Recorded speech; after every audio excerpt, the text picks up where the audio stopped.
welcome back to Get Fit with Candy. Today I want to talk to you about a very popular piece of home workout equipment, the mini band. There's two main types of mini band. Generally speaking, you'll find ones that are made of rubber and ones that are made of fabric. So let's go through some pros and cons of each style.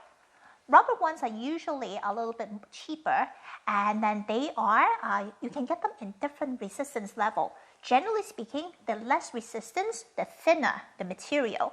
More resistance, thicker material. However, one thing that I find is that for the rubber mini band, they usually have less resistance compared to a fabric band. One thing that I notice a lot of my clients struggle with is that when they're using the rubber mini band, they tend to roll up. Once they roll up, they dig into your skin and they're not as comfortable. So it becomes really, really distracting. Something to pay attention to. Now, with the fabric band, a little bit more expensive than a rubber mini band. And usually, sometimes the fancier one, they have little rubber grippy dots on the inside so it does not slide or move while you're exercising. Generally speaking, these ones are a lot stronger than the rubber one.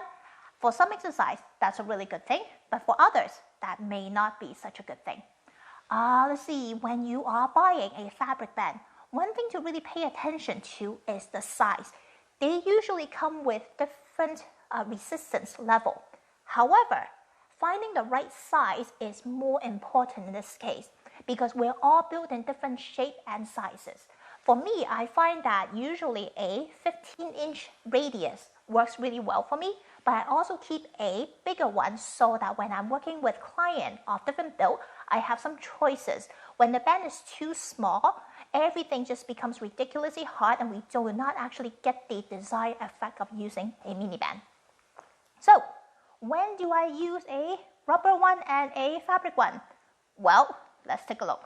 Usually, because the rubber one, they're a little weaker, I like to use them for activation exercise. For example, let's say if I am using this to actually train my back and shoulder strength and to do an overhead reach.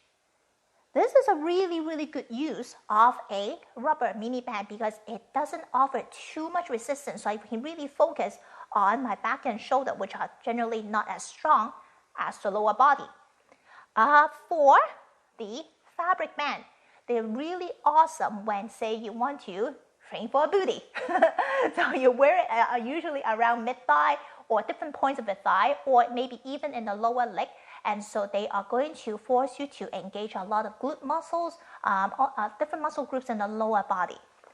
Now, however, for activation purposes, let's say if you just need something that can help you to wake up the glutes. Either of them works equally well. This one, not as strong. This one is a lot stronger, so you're probably going to get a more pronounced response from the glutes.